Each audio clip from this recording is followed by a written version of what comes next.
bienvenue sur ma première vidéo Candide, donc c'est-à-dire un peu mes avis sur des premiers tomes de manga ou des débuts de série. Donc aujourd'hui on aura trois shonen, euh, tout simplement trois shonen, hein, je n'avais pas de shoujo ou quoi en premier tome sur l'instant. Donc on commence avec Death Maiden of Amnesia dont je vous avais déjà parlé, avec la première de couverture et la quatrième de couverture. Donc je trouve ces images très très stylées, que j'aime beaucoup.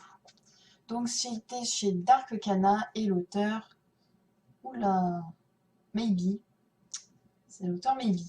Donc ça au moins, on sait pas trop qui c'est. Parce que je suppose que c'est ce qui est écrit en japonais ici.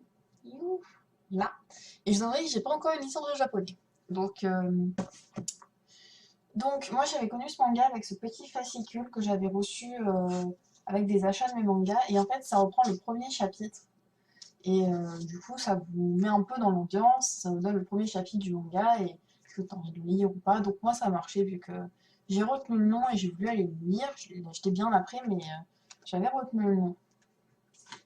Donc du coup, Dusk's Maiden of Amnesia. Ah bon, c'est compliqué, mais ça va. Donc c'est de la comédie, du ecchi, de l'horreur, de la romance et du surnaturel.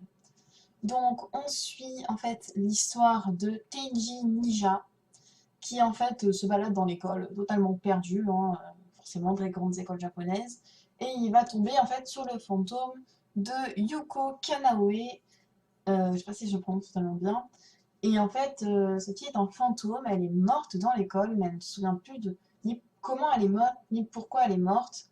On sait juste qu'elle a été enfermée en fait dans cette école et qu'elle y est morte, puisque c'est écrit ici, c'est pas totalement dit par les personnages, c'est écrit en fait comme un prélude. Donc on va suivre ses aventures pour savoir un peu comment elle est morte, qui elle était et tout ça. Et aussi parallèlement, ils vont essayer de résoudre les 7 mystères du lycée, qui sont un peu des choses surnaturelles, des esprits frappeurs et tout ça. Donc bah, moi j'ai vraiment bien aimé, c'est vraiment sympa, j'aime bien le héros et l'héroïne qui sont... enfin, surtout l'héroïne, donc là. Yoko, voilà, Yoko le fantôme. Je l'aime beaucoup parce que j'ai vraiment envie de savoir ce qui s'est passé et tout, parce qu'elle est vraiment gentille et pas trop non plus. C'est pas non plus le rose bonbon et le bisounours. Donc voilà, je le recommande, je vais sûrement le continuer. En sachant que la série est finie en 10 tomes et qu'il y a 9 tomes parus aujourd'hui en France et que le prochain sort le 4 décembre. Alors je n'achète certainement pas les 9 tomes d'un coup, mais je risque de les acheter petit par petit, de finir la série et de faire un topo ensuite sur la fin. Voilà. Ensuite, on passe à la suite. Donc, un shonen chez Kana, chez Dark Kana aussi. Donc, Seraph of the End. Alors, le scénario est de Takaya Kagami, le dessin de Yamato Yamamoto et le storyboard de Daisuke Furuyama. Donc, généralement, quand il y a un storyboard, c'est qu'il y a un light novel. Je me souviens plus, mais je crois savoir que ce manga est tiré d'un light novel au départ, comme beaucoup comme SAO, Log Horizon, Spice and Wolf, beaucoup dans ce genre-là. Donc, c'est une série qui est en cours. Donc, il y a 9 tomes au Japon et 4 en France, dont non, 3 en France et le quatrième sort le 22 janvier. Donc déjà, j'aime beaucoup la couverture. Donc la quatrième de couverture est plutôt basique. J'ai découvert en ouvrant mon manga un très joli petit dessin représentant trois héros principaux. Donc ici nous avons Yushiro Iyakuya. Ici nous avons Shinoa Hirashi. Et ici nous avons tout au fond la petite tête un peu bizarre.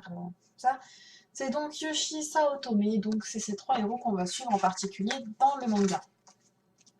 Donc ce manga raconte l'histoire de donc Yoshiro et de Michael Ikaguya. Donc Ikaguya, c'est le nom de leur orphelinat et le nom de la ville où ils sont. Et en fait, il y a eu un virus qui s'est propagé et qui tuait tout le monde, sauf les enfants de moins de 13 ans. Et du coup, comme ils avaient 8 ans, je crois, si je me souviens bien, à cette époque-là, les deux héros, ils ont résisté au virus. Et avec ce virus, les vampires ont pu prendre le pouvoir sur la ville et sur beaucoup d'autres villes, vu que le virus était sur le monde. Et donc, ils s'en servent comme bétail, en fait, comme réserve de sang. Chaque jour, ils doivent leur donner leur sang, tout ça. Donc le héros, bah, forcément, il n'est pas d'accord. Lui, il veut buter tous les vampires, il veut devenir plus fort que tout le monde. Et du coup, ça va créer des problèmes et des solutions, on va dire, entre guillemets. Donc, je vous invite à le lire, c'est vraiment très sympa. Je vous invite aussi à regarder l'animé qui est très bien, même si j'ai un peu ragé sur certaines scènes de fight dans l'animé, mais je vous en ferai sûrement un topo plus tard. Voilà. Et on finit avec le dernier qui est Ergir. Voilà, donc derrière c'est tout simple, hein. Donc cette série est en 37 tomes finis, donc 37 tomes c'est violent, hein, ça veut dire qu'elle est très longue. C'est fait par O'Grate, je ne connais pas vraiment trop cet auteur. On m'a juste dit qu'il avait écrit des hentai. Et je comprends mieux, on me l'a dit après, donc je comprends mieux ce que j'ai vu dedans. C'est pas forcément chiant ou quoi, mais il y a des petites scènes ou des petites paroles auxquelles on s'y attend pas tellement quand on lit des shonen tout à fait classiques. Ça, mais franchement, j'aime vraiment beaucoup. J'aime bien, je continuerai pas certainement de suite, mais si je trouve quelques tomes de temps en temps, je vais sûrement les acheter.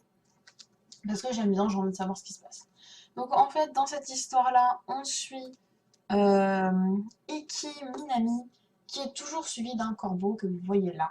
Je ne sais pas pourquoi il avait toujours des oiseaux autour de lui, il attire les oiseaux comme un aimant.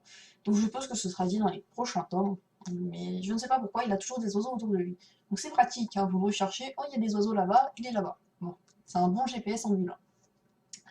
Donc, qui vit avec 4 de ses sœurs adoptives, en fait. Donc, ce sont des... Enfin, ce sont pas vraiment ses sœurs de sang, ce sont des personnes qui n'ont pas eu vraiment de famille, tout ça, qui se sont regroupées et qui forment une famille. Donc, dedans, on a Rika, Ringo, Mikan et Charome, qu'on appelle aussi Yume. Yume, plutôt, il n'y a pas de Y. Donc, voilà. Donc, on suit en fait son histoire. Il fait partie d'un gang, le gang Higashu, et même un des plus badass du clan Irachu. Et en fait, il y a un tout nouveau truc qui vient de sortir, ce sont les Airgear. Et en fait, ce sont des rollers avec des petits moteurs qui permettent en fait de voler, entre guillemets, de faire des figures en l'air. Et donc, certains s'en servent pour le mal, pour traumatiser d'autres, et certains s'en servent pour le bien. Et en fait, il va s'avérer que lui va faire du Airgear, il va recevoir des Airgear. Je vais pas tout vous dire parce que franchement, moi, je m'y attendais pas dans les premières pages, donc je vous laisse découvrir un peu. Et j'ai bien aimé. J'ai bien aimé, c'est pas tout joyeux ni tout triste. Franchement, je vous le recommande.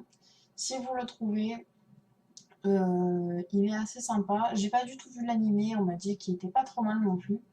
Donc voilà. Donc je pense que si je trouve la suite pas trop chère, parce que 37 tomes c'est quand même très très cher, je la prendrai. Mais ce ne sera pas une de mes priorités pour l'instant. Voilà, donc je fais quelques pages.